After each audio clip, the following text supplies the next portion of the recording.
नमस्कार दोस्तों। आज हम बात करेंगे मार्केट कैपिटलाइजेशन पे और बात करेंगे कि किस मार्केट कैप की कंपनी पे हमें इन्वेस्ट करना चाहिए मैक्सिमम रिटर्न के लिए।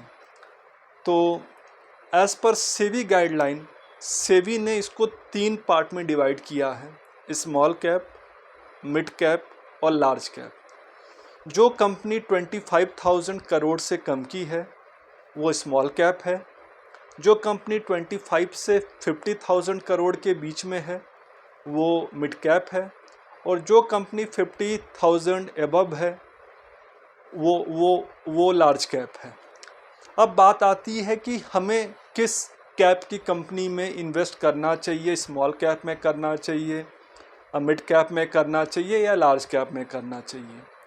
तो अगर आप रिस्क टेकिंग इन्वेस्टर हो और अगर आपका पोर्टफोलियो 20, 30, 40, 50% डाउन हो जाता है और आपको फ़र्क नहीं पड़ता है, तब तो हमेशा आपको स्मॉल कैप में ही इन्वेस्ट करना चाहिए, क्योंकि स्मॉल कैप में रिस्क है लेकिन उसके साथ साथ रिटर्न भी बहुत है।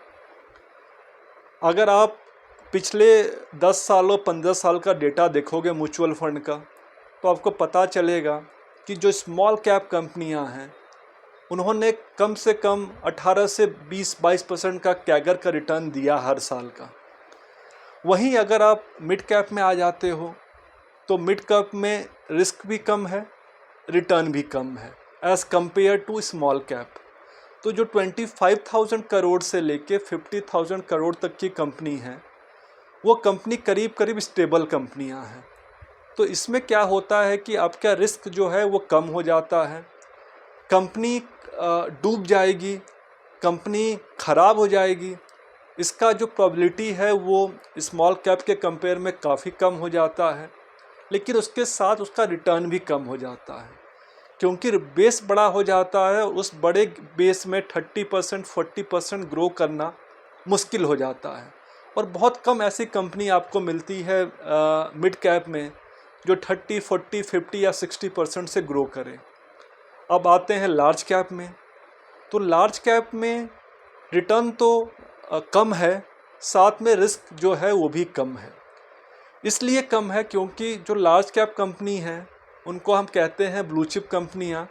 ये कंपनी मार्केट में 10 साल, 15 साल, 20 साल, 25 साल, 50 साल से काम कर रही है, स्टेबल कंपनी है, ब्रांडेड कंपनी है, इनका बेस बहुत बड़ा हो गया है।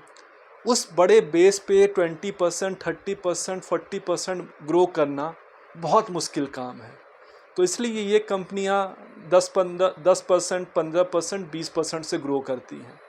आप अगर निफ्टी 50 को उठा के देखोगे तो उसमें ऐसी बहुत कम कंपनियां हैं, हैंडफुल ऑफ कंपनियां हैं, 4-5 कंपनियां होंगी ऐसी जो मोर देन 20% से ज़्यादा ग्रो कर रही हैं।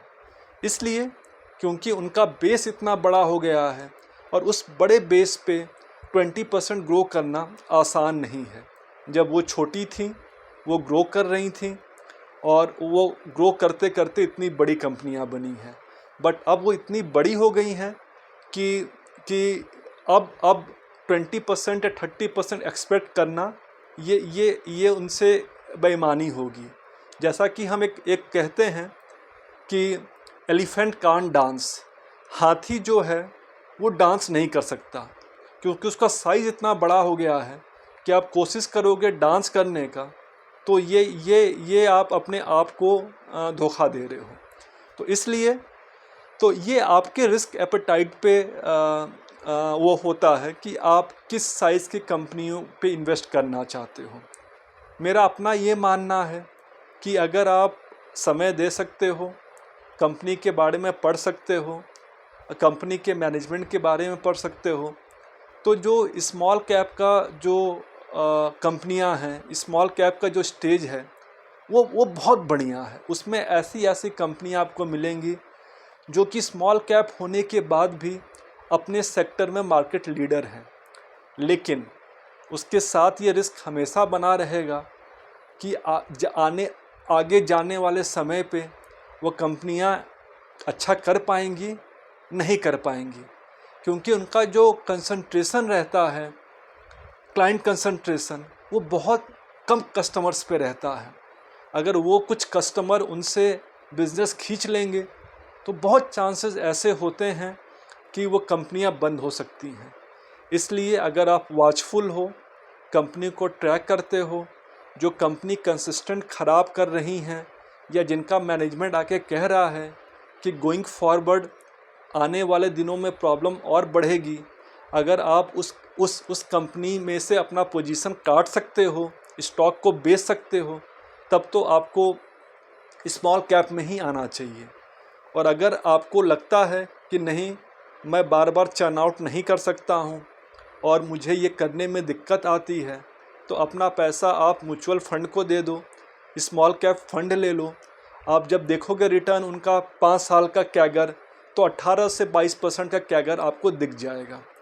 मिड कैप में भी बिल्कुल यही चीज़ें अप्लाई होती हैं कि अगर आपको थोड़ा सा रिटर्न अपना स्मॉल कैप से डाइल्यूट करना है और रिस्क को भी डाइल्यूट करना है, तो मिड कैप जो है वो अच्छा स्पेस है जहाँ आप इन्वेस्ट कर सकते हो। 12 से लेके 15, 16, 17% के रिटर्न के लिए 5 साल के कैगर में। और अगर आप बिल्कुल सेफ प्ले करना चाहते हो, आपका बस एम यही है कि किसी तरीके से हम एफडी को बीट कर दें, तो आपके लिए लार्ज कैप कंपनियां हैं।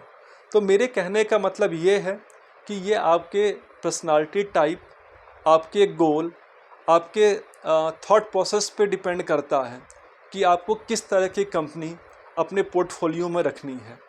लेकिन मेरा बिल्कुल मानना है कि अगर आप इक्विटी मार्केट में आ रहे हो तो रिस्क लो, कंपनियों के बारे में पढ़ो, जो कंपनियां अच्छा कर रही हैं छोटी, उसमें पैसे डालो, जो कंपनियां अच्छा नहीं कर रही हैं वहाँ से पैसे निकालो। तो ये अगर आप कर सकते हो तो स्मॉल कैप और मिड कैप ये ज़्यादा अच्छा स्पेस है पैसे बनाने के लिए। स्टेबिलिटी के लिए हमेशा ब्लू चिप अच्छा होता है। तो आज के लिए इतना ही। Thank you very much.